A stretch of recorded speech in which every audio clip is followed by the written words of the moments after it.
Assalamualaikum warahmatullahi wabarakatuh. Selamat siang Bapak Ibu. Semangat? Ya, mohon maaf. Pada yang terhormat Bapak Kepala SD Negeri 1 Bapak Wargo SPD, pada yang terhormat Bapak Ibu guru serta staf karyawan SD Negeri 1 yang saya hormati. Pertama-tama marilah kita panjatkan puja dan puji syukur kita kepada Allah Subhanahu wa taala yang telah melimpahkan rahmat serta hidayah kepada kita semua, sehingga pada hari ini, hari Rabu tanggal 16 Juli 2024, saya berkesempatan untuk mendefinisikan atau menyebarkan pemahaman dan penerapan pengalaman budaya positif yang saya dapatkan di pendidikan guru penggerak. Mudah-mudahan hari ini berjalan dengan lancar. Salawat serta salam selalu tercurahkan kepada baginda Nabi Agung Nabi Muhammad SAW.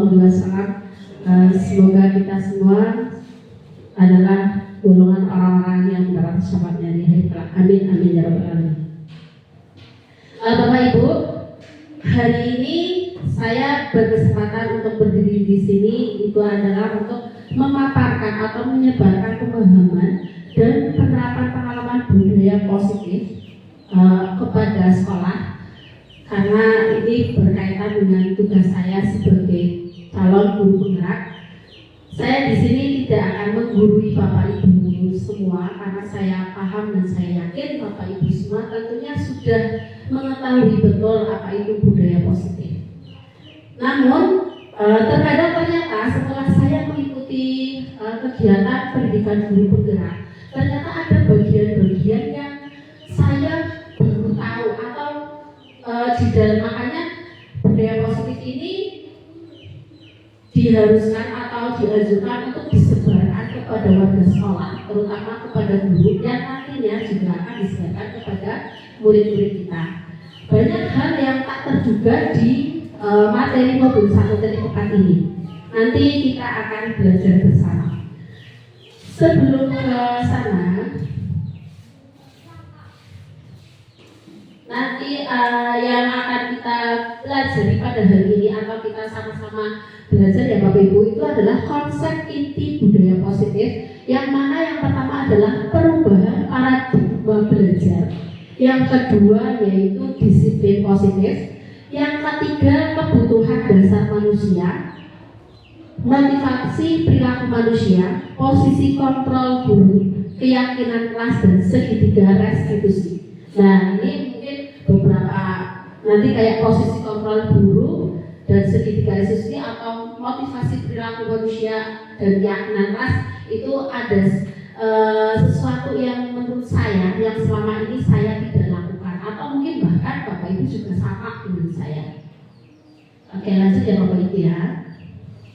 Untuk perubahan paradigma belajar, Ki Hajar Dewantara itu menginginkan, ya kalau sekarang sudah kurma semua ya, berarti kelas 3 sama kelas 6 saja yang belum. Tentunya kalau misalnya kelas yang 1, 2, 4, dan 5 mungkin sudah sedikit tahu dan banyak tahu tentang profil belajar Pancasila.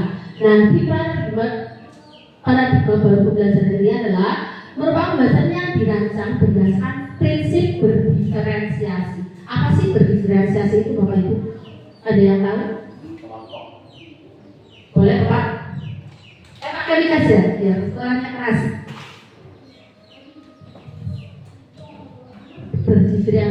Berdiferensiasi. Oke, terima kasih atas kesempatannya.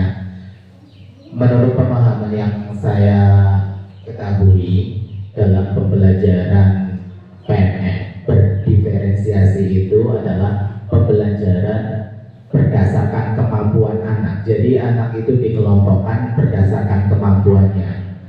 Betul. Begitu Ibu kurang lebihnya. Terima kasih. Ya, terima kasih Pak Sandi. Ada yang mau menambahkan? Betul sekali ya Bapak Ibu. Berdiferensiasi itu adalah teknik model pembelajaran yang mana dikelompokkan siswanya sesuai dengan kemampuan atau kebutuhan dasar dari siswa tersebut. Sehingga nantinya apa? Sehingga para peserta didik itu belajar sesuai kebutuhan kebutuhannya berdasarkan tahap perkembangan sesuai teori psikologi modern untuk mewujudkan profil pelajar Pancasila. Di sana, sebelah sana sudah ada profil pelajar Pancasila, ada 6 dimensi. Yang pertama yaitu beriman, bertakwa kepada Tuhan Yang Maha Esa dan akhlak mulia. Kemudian ada berkebinekaan global, bergotong royong, kreatif, bernalar kritis dan mandiri. Nah itu tujuan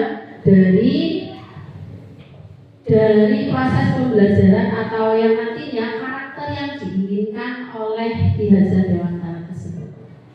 Oke, kita lanjut di disiplin positif. Kalau disiplin, sebelum itu saya mau tanya, menurut Bapak, kalau misal Bapak Ibu di sini ya, kalau mendengar kata disiplin, apa yang pertama kali terbesit di dalam benak Bapak Ibu?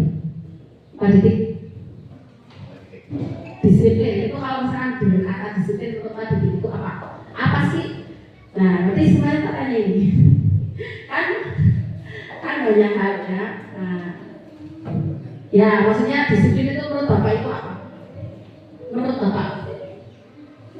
Mesti kan kita ngomong disiplin, wah pertama kali terbesit dari dalam pikiran itu apa?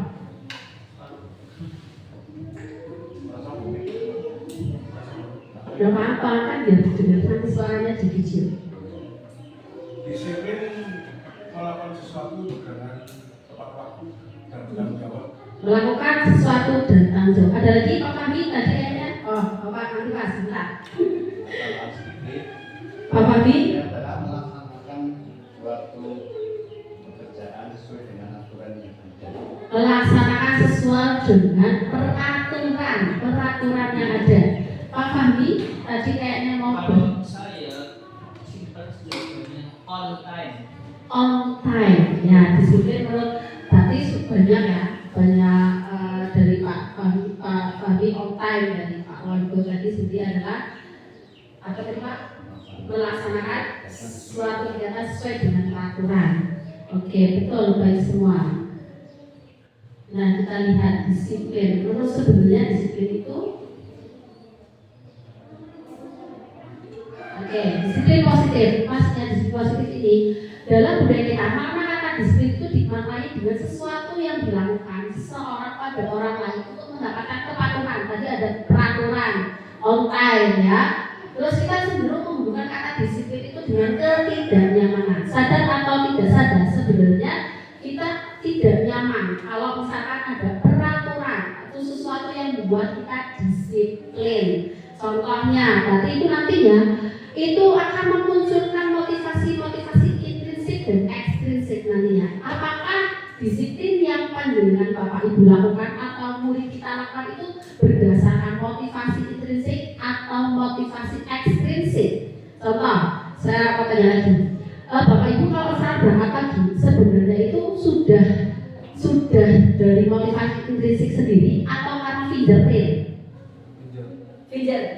Finger kan jujur ya, finger itu karena finger berarti karena ya tidak tanggung jawab sama diri sendiri, betul sekali. Itu adalah motivasi ekstrinsik Bapak Ibu. Karena apa? Kita berarti melakukan disiplin itu masih terpaut atau terancam menjadi ketidaknyamanan. Oh, nanti kalau saya tidak berangkat pagi, kalau nanti saya tidak melakukan ini itu, maka akan terjadi sesuatu. Terjadinya apa? Hukuman atau teguran dari Bapak Kepala Sekolah, misalkan contoh seperti itu. Atau administrasi, itu kan sebenarnya kalau misalkan RPP dan lain itu sebenarnya kebutuhan kita. Tapi karena kita itu sudah ada disiplin dengan ketidaknyamanan, oh, nanti saya ditegur oleh kepala sekolah, pengawas dan lain-lain, itu adalah motivasi ekstrinsik. Nah, makanya di sini diharapkan disiplin positif yang akan kita jalin atau kita bangun itu adalah disiplin positif melalui motivasi intrinsik, bahwa disiplin itu adalah kesadaran kita, kebutuhan kita, ya, bukan karena iming-iming apapun, ya.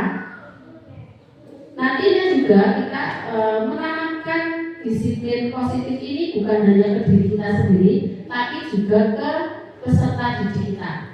Bahwa disiplin positif itu merupakan salah satu cara penerapan disiplin yang bertujuan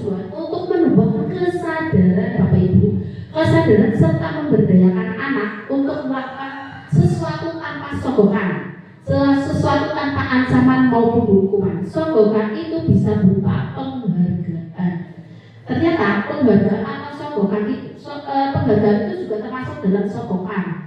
Jadi anak nanti kalau misalkan tidak ada penghargaan, ya biasa saja. Tapi kalau ada penghargaan, nanti yang terfokusnya adalah penghargaannya bukan dari kebutuhan kita sendiri. Kita saja contoh, misalkan yang berangkat cepat atau itu nanti kalau ada intensifnya, nanti kita terpasunya dengan intensifnya bukan di kebutuhan kita sendiri. Contoh lagi di fingerprint. Kalau yang fingerprint kalau berangkatnya akan terus nanti akan hijau semua, itu juga termasuk sogokan. Ancaman dan hukuman itu diharapkan di dalam disiplin positif ini tidak ada. Tapi disiplin positif ini nantinya diharapkan itu tumbuh dari diri kita sendiri. Nah, untuk menuju ke disiplin positif sebenarnya di kebutuhan dasar manusia ada kebutuhan dasar manusia, yaitu bertahan hidup. Kita kan kebutuhan dasar hidup kan pasti ya ada makan dan sebagainya, itu ada bertahan hidup, ada kasih sayang dan rasa diterima, penguasaan, kebebasan dan kesenangan. Nah ini itu kita juga bisa melihat di murid Bapak Ibu, ketika murid melakukan kesalahan itu kita harus tahu kebutuhan dasar apa sih yang mereka inginkan. Contoh, misalkan contoh ada anak yang mengambil makanan tanpa meminta minta izin kepada temannya. Bisa saja kalau kita gurunya nggak mau tahu kebutuhan dasarnya siswa tersebut, bisa saja kita langsung mengomeli, kenapa kamu ngambil ini ngambil makanan, kenapa kamu ngambil uangnya temanmu, gitu kan? Dengan tanpa kita tanya dulu kebutuhan dasar apa sih yang mereka sedang cari. Ternyata misalkan kita tanya, ternyata oh saya nggak sanggup Pak Guru, uang saya nggak ada, orang tadi saya belum makan, saya lapar, orang tua saya nggak ngasih uang jajan. Oh berarti kan kebutuhan bertahan hidup. Atau kasih saya dan rasa diterima. Kan biasanya ada di kelas kita, murid kita itu melakukan hal-hal yang nyeleneh atau kayaknya kok misalkan dolanan kursi, mainan kursi sendiri. Nah itu kan mengganggu teman. Itu sebenarnya kebutuhan dasar yang sedang mereka cari adalah kebutuhan rasa kasih sayang atau rasa ingin diterima. Kalau misalkan guru kita langsung menghukum atau sudah kamu kalau misalkan tidak mau di kelas keluar, nah itu juga tidak boleh seperti itu. Kita harus tanya dulu, kenapa kamu melakukan seperti itu? Kayak contoh lagi yang lain, melempar kertas ke teman yang lain dan sebagainya. Nanti kita lihat ada video sedikit tentang itu. Nanti sebenarnya ini sambung menyambung antara kebutuhan dasar, motivasi intrinsik, restitusi dan budaya positif. Nah ini motivasi perilaku manusia. Motivasi perilaku manusia itu, motivasi itu merupakan dorongan yang timbul pada diri seseorang secara sadar atau tidak sadar untuk melakukan sesuatu tindakan dengan tujuan tertentu. Tapi ada tadi motivasi intrinsik dan motivasi ekstrinsik. Apakah motivasi kita yang timbul untuk melakukan sesuatu itu sudah dari dalam atau masih dari luar? Ya, kan motivasi intrinsik itu ada misalkan mendapatkan penghargaan, mendapatkan pujian, takut, ya, dengan alasan-alasan tertentu. Nah, kalian juga bisa meraba diri sendiri, introspeksi diri, apa yang sudah panjenengan lakukan, apakah sudah dari diri sendiri atau masih ekstrinsik. Walaupun sebenarnya menurut saya awalnya memang ekstrinsik dulu baru ke intrinsik ya, karena ada satu nanti tumbuh kesadaran. Kalau misalnya langsung tumbuh dari diri sendiri mungkin agak susah, atau harus memang tumbuh dari diri sendiri itu memang sulit. Makanya kita membangun itu kepada siswa-siswi kita. Lalu apa? Melalui contoh. guru itu kan sebagai cerminan diri kepada siswa-siswa kita ya. Kalau misalkan kita sudah disiplin waktu, terus kita sudah melakukan yang terbaik di kelas kita, maka siswa kita itu akan mengikuti. Makanya kita juga sebagai contoh dari pembelajaran yang ada di sekolah. Sebentar, ini ada motivasi perilaku. Nah ini motivasi intrinsik itu menghindari kenyamanan dan hukuman. Ternyata berarti apa yang kita lakukan itu karena menghindari kenyamanan dan hukuman saja, atau pengen mendapatkan imbalan atau penghargaan dari orang lain, itu termasuk dari motivasi ekstrinsik. Tapi yang diharapkan adalah motivasi intrinsik. Apa itu? Untuk menjadi orang yang mereka inginkan dan menghargai diri sendiri dengan nilai-nilai yang mereka percaya. Ya. Nilai-nilai apa? Nilai-nilai yang kita yakini atau kita buat di dalam satu kelas atau dalam satu sekolah. Nanti peraturan dari keyakinan kelas itu berbeda apa itu. Oke, masih semangat? Kayaknya loyo. Nah, biar nggak loyo, saya putarkan sedikit SD saja. Mohon berdiri Bapak Ibu berkenan. Kalau Bu Nafis kayaknya sudah tahu nih paham. Soalnya pernah melakukan di kelasnya.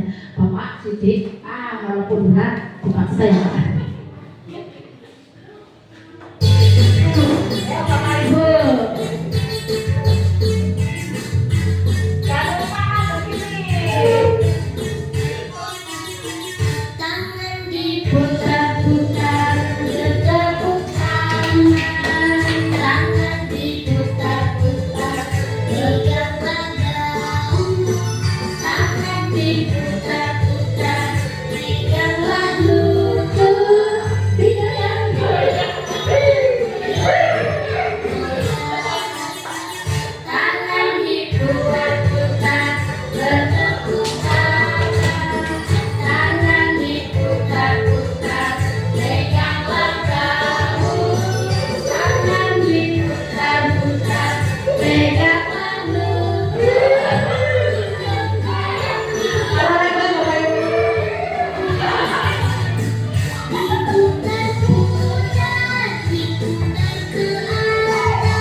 Bapak Ibu nggak bisa goyang.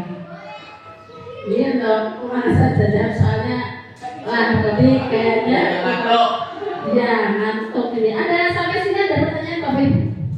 Kalau ada pertanyaan atau tidak ada saya lanjutkan. Sedikit pertanyaan Monggo. mengenai motivasi intrinsik. Ayah monggo. Oke. Terima kasih atas kesempatannya. Sedikit pertanyaan mengenai motivasi intrinsik. Sedangkan tadi ada kata sogokan.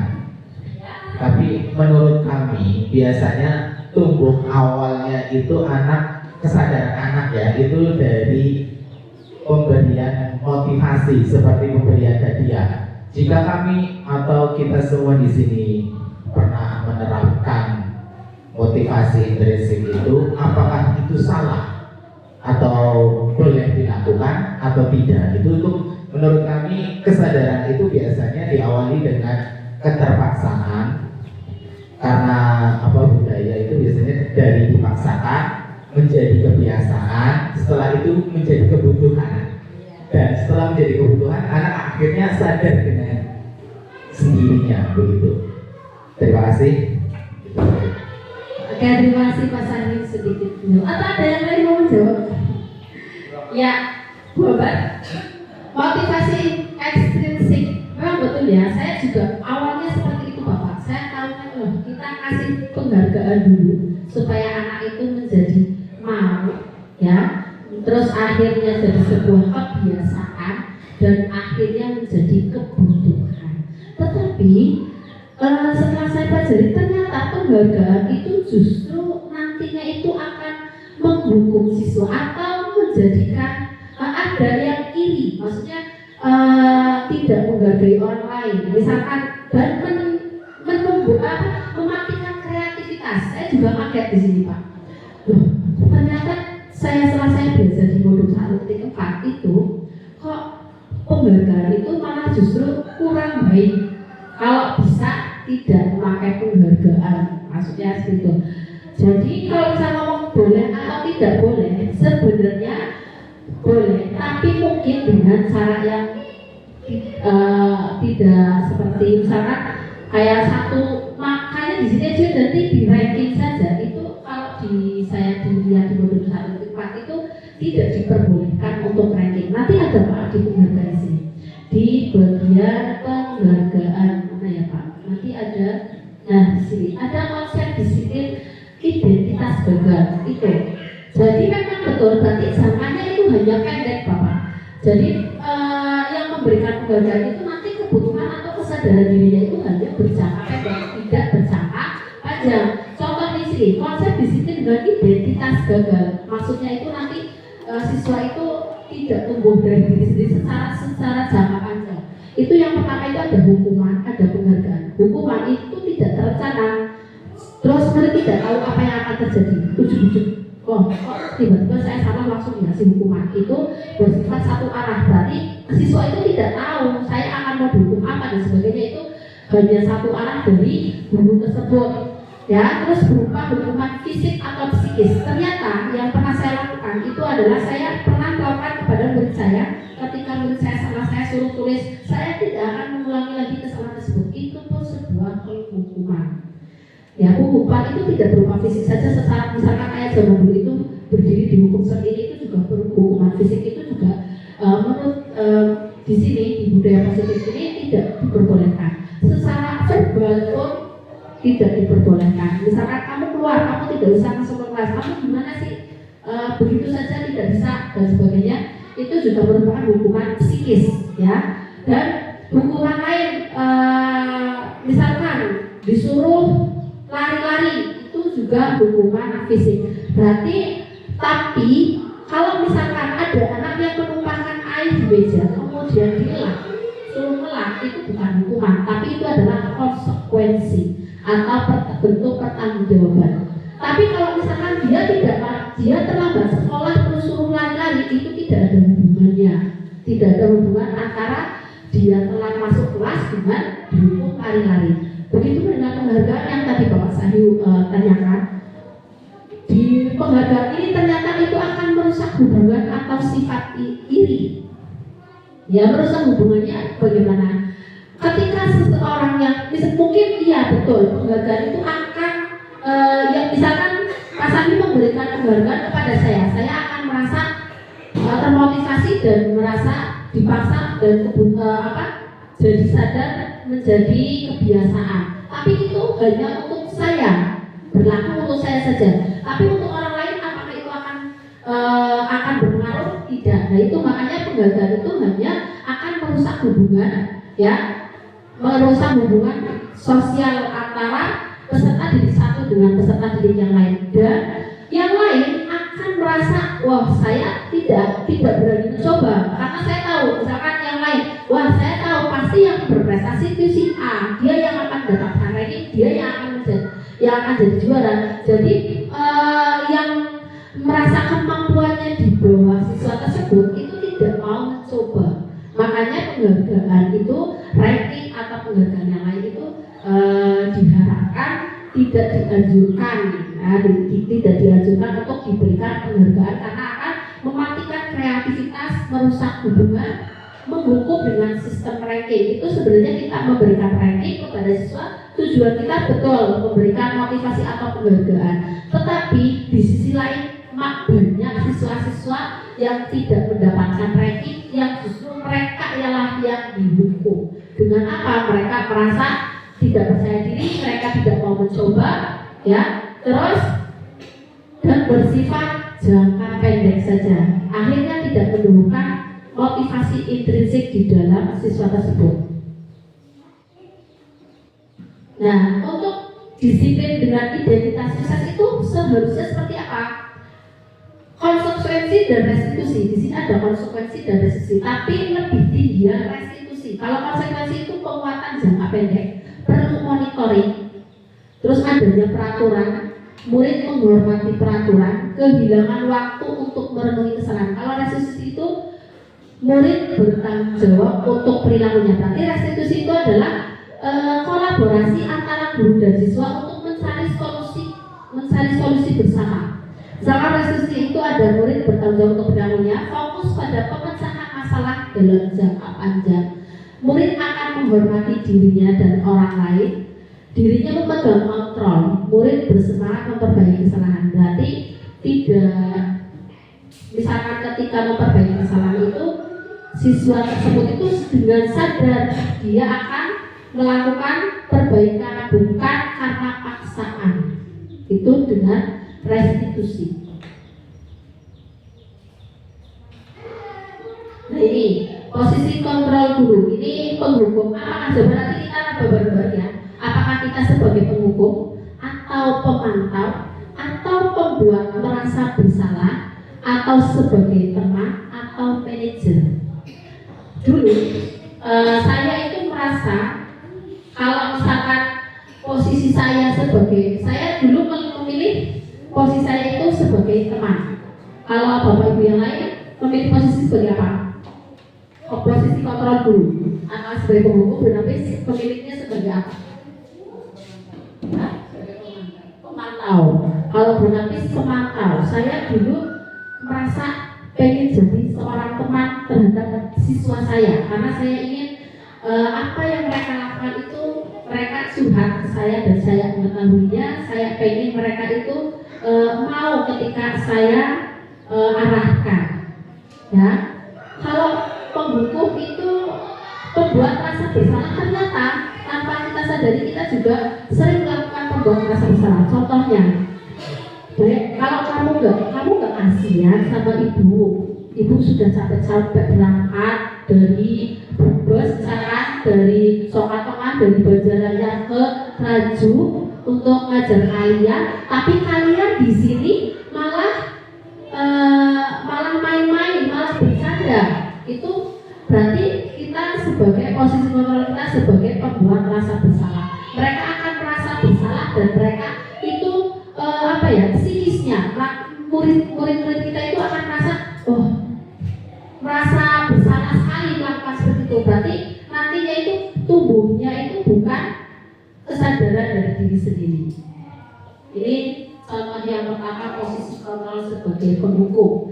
Guru percaya bahwa cara dia itu yang terbaik. Guru menggunakan hukuman fisik maupun verbal dengan nada marah seperti kamu salah terus. Nah ini kita sering lakukan itu ya Bapak Ibu. Lagi-lagi kamu, lagi-lagi Fahmi terus. Lalu posisi kamu yang terakhir, patuhi aturannya. Itu adalah berarti posisi kita itu adalah sebagai penghukum. Kita lihat videonya. Sebentar, sedang proses.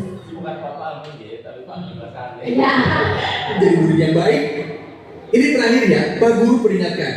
Kalau kamu sekali lagi membuat kacau, kamu akan Bapak keluarkan dari kelas. Mendengar perkataan Pak Tejo, Adi terdiam dan menunduk. Tak berkata dia sepatah pun. Setelah Pak Tejo kembali ke depan kelas, Adi terlihat mencoret-coret bukunya dengan geram. Wajahnya memerah. Nah, itu Bapak Ibu. Ketika kita menjadi kontrol sebagai penghukum, anak itu akan marah.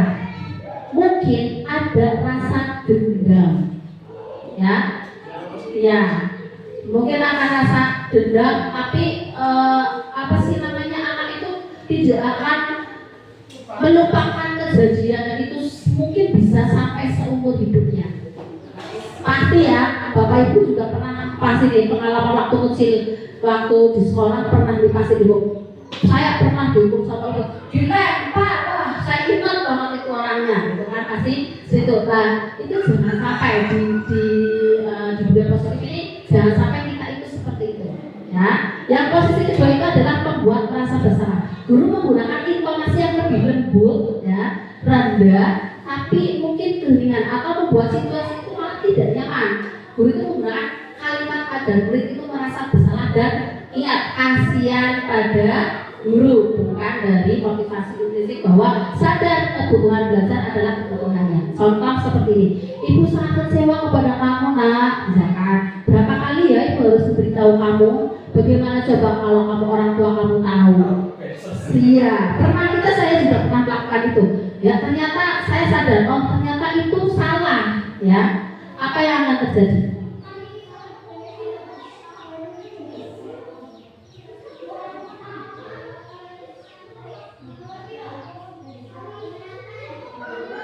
Sebentar, on proses. Ya, nanti kita lihat lagi video pembelajaran ketika kita melakukan posisi kontrol pembuat merasa bersalah. Agak ibu sekali. Ini kan tanaman sudah kita siram dan rawat bersama-sama. Kenapa kamu cabut? Teman-teman sudah susah-susah membawa botol. Kita menanam dari dia masih bibit kecil sekali. Sekarang kamu coba ibu saja. Ibu sedih sekali ya. Ya Bapak Ibu bisa dilihat video-video tersebut itu ada di PMM. Ya, saya ambil dari PMM video-video tersebut. Itu ada posisi kontrol tadi merasa bersalah. Mukanya sangat sedih ya. Anak itu akhirnya akan merasa bersalah. Mungkin akan sampai rumah dia ternyata, ya Allah tadi saya ini ya sama Pak Guru ya. Kok bisa ini? Akhirnya psikologinya yang akan terganggu. Yang ketiga adalah posisi kontrol teman. Ini juga sering saya lakukan. Guru menggunakan kalimat persuasif atau intonasi atau nada suara ramah untuk mengontrol murid. Guru menggunakan humor dan mempunyai hubungan dengan murid, menggunakan kalimat positif jenaka. Contoh, ayo belajarlah demi ibu. Ya sudah, kan tidak apa-apa, ibu maafkan dan bantu bereskan, ibu bantu bereskan ya. Jadi posisi kontrol teman ini yang berdampak apa Bapak Ibu kepada murid kita? Murid kita itu hanya akan patuh kepada kita saja, saya saja. Misalnya saya tadi kan saya melakukan kontrol sebagai teman. Itu nanti si anak itu patuhnya cuma sama Bu Iin saja, nggak sama Pas Andi, nggak sama Bu Nafis, nggak ke semua, karena dia merasa teman saya ya Bu Iin yang merasa mungkin menurut si murid itu yang merasa mengerti, yang merasa itu, jadi tidak bisa patuh kepada semuanya. Jadi ketika nantinya saya tidak masuk, bisa saja dia akan melakukan keonaran, ulah dan lain-lain. Itu ternyata seri negatifnya seperti itu Bapak. Jadi saya juga mulai belajar lagi posisi kontrol apa yang tepat untuk saya dan kita semua. Ini contoh videonya lagi.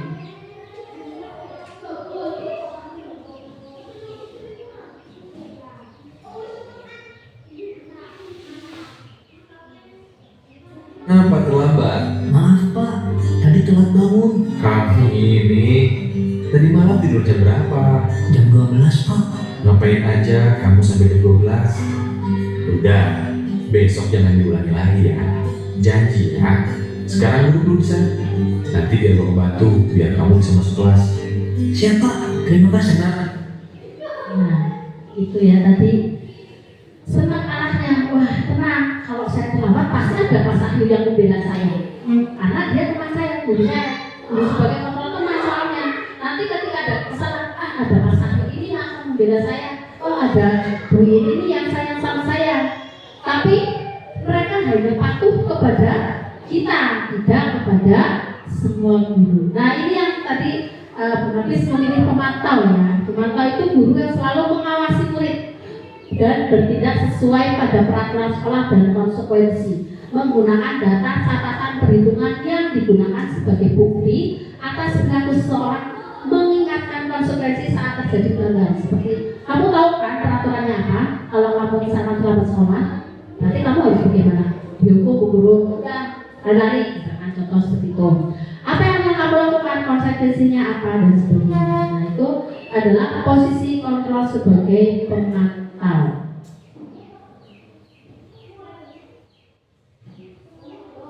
Ini contoh benar.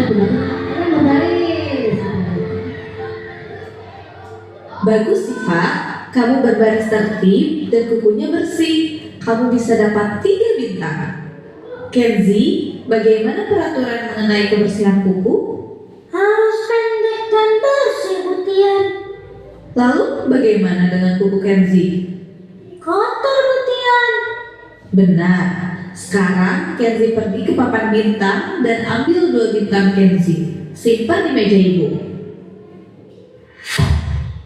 Nah, posisi kontrol sebagai pemantau itu selalu aturan yang diutamakan. Aturan sama konsekuensinya apa? Gitu ya. Jadi tetap hampir mirip, ada penghukuman di situ, ada penghukuman. Nah, yang disyaratkan atau dianjurkan di dalam pembelajaran ini adalah kita itu sebagai manajer. Kontrol manajer itu apa? Guru mendukung murid untuk menemukan solusi atas permasalahannya sendiri. Guru mempersilahkan murid mempertanggungjawabkan perilakunya. Guru mendukung murid untuk merdeka, mandiri, dan bertanggung jawab, menggunakan restitusi untuk mengajak murid menganalisis keadaan, untuk memperbaiki kesalahannya dengan kalimat apa yang kita yakini, apa rencana kamu untuk memperbaiki ini. Jadi ada diskusi, ya. Jadi posisi kontrol manager itu adalah adanya diskusi atau adanya percakapan antara kolaborasi antara guru dan murid untuk memecahkan suatu masalah. Contohnya seperti ini.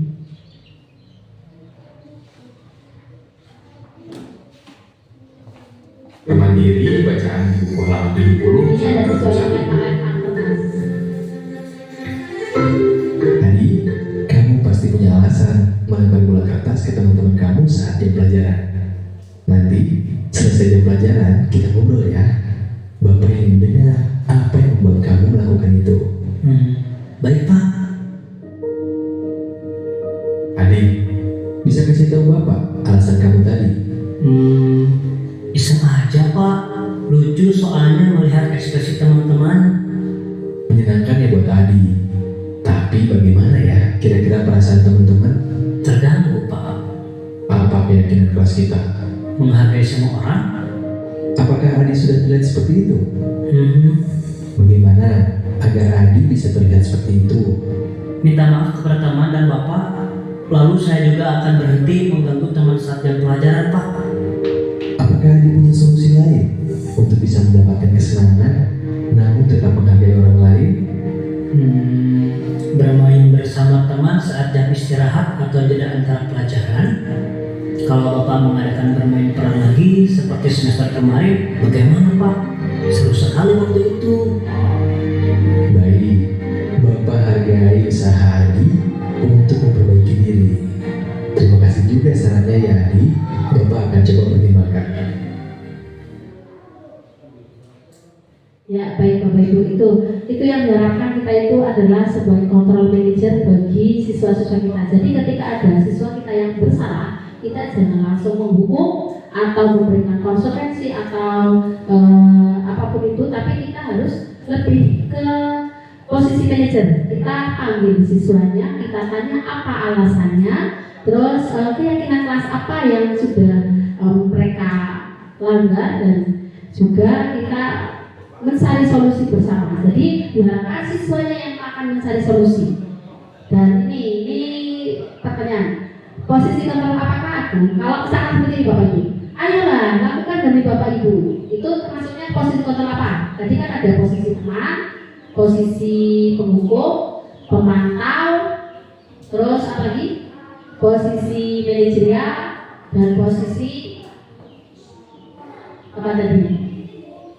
Posisi ini kalau misalkan ayolah lakukan demi Bapak Ibu, itu berarti termasuknya posisi apa? Ya, apa Bu? Ya, teman. Pintar sekali Bu. Itu kan udah gratis. Ya posisi teman. Ayolah, kan demi Bapak Ibu, kan itu kan termasuk teman ya. Posisi kontrol kita sebagai teman. Kalau yang ini,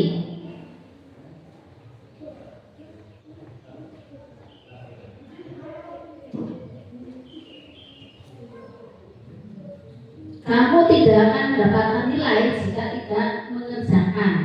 Berarti posisi apa? Posisi apa Bapak? Posisi apa? Kamu tidak akan dapat nilai jika tidak. Pemantau. Iya, betul sekali. Pemantau. Ya, pemantau itu kan ada konsekuensi. Kamu tidak akan dapat nilai jika tidak mengerjakan tugas. Tapi kan ada konsekuensi tersebut ya. Ada konsekuensinya. Ini yang terakhir adalah keyakinan kelas. Mengapa keyakinan kelas? Mengapa bukan peraturan kelas? Nah, kalau keyakinan kelas itu bersifat abstrak, berupa pernyataan universal, dibuat dalam pernyataan positif, dan sedikit saja agar mudah diingat. Jadi tidak usah panjang-panjang kalau keyakinan kelas. Biasanya berbeda ya Bu antara seperti ini contoh. Kamu harus berangkat tepat waktu. Berarti kayaknya dipaksa. Kamu harus berangkat tepat waktu. Tapi kalau misalnya keyakinan kelas itu lebih simpel. Saya akan berangkat tepat waktu. Berarti kata-katanya sudah berbeda. Itu keyakinan kelas. Terus ada ini contohnya. Ini contoh keyakinan kelas. Kami hadir tepat waktu. Kami berpakaian rapi setiap hari buka. Kamu harus berpakaian rapi. Nah, terus kami berdoa sebelum dan sesudah belajar. Kami belajar dengan sungguh-sungguh. Atau kalau misalnya ini kan yang kelas, tapi kalau misalkan peraturan kan wajib belajar dengan sungguh-sungguh. Ada kata-kata yang mengharuskan.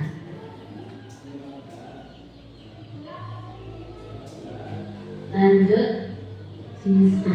Nah, ini konsep disiplin pendekatan resisti. Resisti adalah proses menciptakan kondisi bagi murid untuk memperbaiki kesalahan mereka sehingga mereka bisa kembali pada kelompok mereka dengan karakter yang lebih kuat. Yang pertama adalah menstabilkan identitas.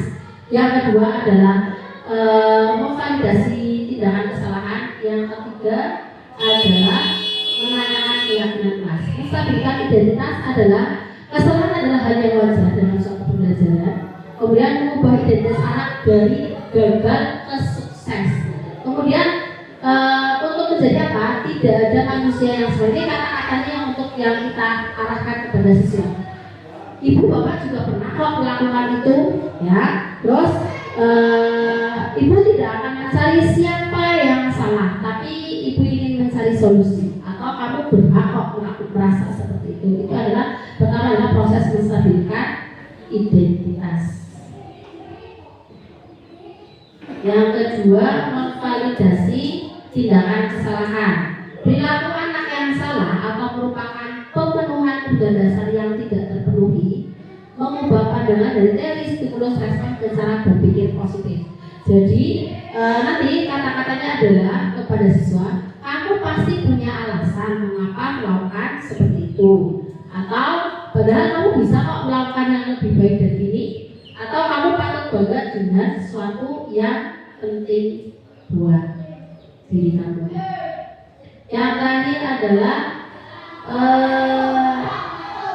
menanyakan keyakinan kelas.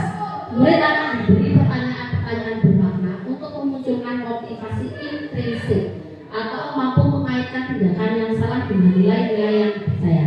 Contohnya, apakah yang kasih nilai-nilai apa yang telah disepakati bersama? Seperti apa gambaran sebuah kelas yang ideal menurut kamu? Atau kamu ingin menjadi seorang seperti apa? Oke, ini penutup ya Bapak Ibu ya. Baiklah Bapak Ibu, dalam penerapan program berkelanjutan hendaknya guru itu memiliki standar kepribadian profesional ya dan sosial yang baik, di mana guru mampu merefleksi dirinya dalam posisi kontrol saat ini, bagaimana perjalanan dirinya sebagai adult atau manajer yang menuntun murid-muridnya menjadi insan yang mandiri, merdeka, dan bertanggung jawab. Itulah yang diharapkan. Nanti kita kesimpulannya adalah bahwa disiplin positif ini diharapkan kita sebagai guru itu melakukan kontrolnya adalah sebagai manajer dengan melakukan tiga restitusi tadi ya, sehingga nanti murid-murid kita itu akan lebih mandiri, merdeka, dan bertanggung jawab. Terima kasih Bapak Ibu. Demikian paparan atau pemaparan dari saya. Bila ada kata-kata yang kurang berkenan, saya mohon maaf. Ada pertanyaan sebelumnya?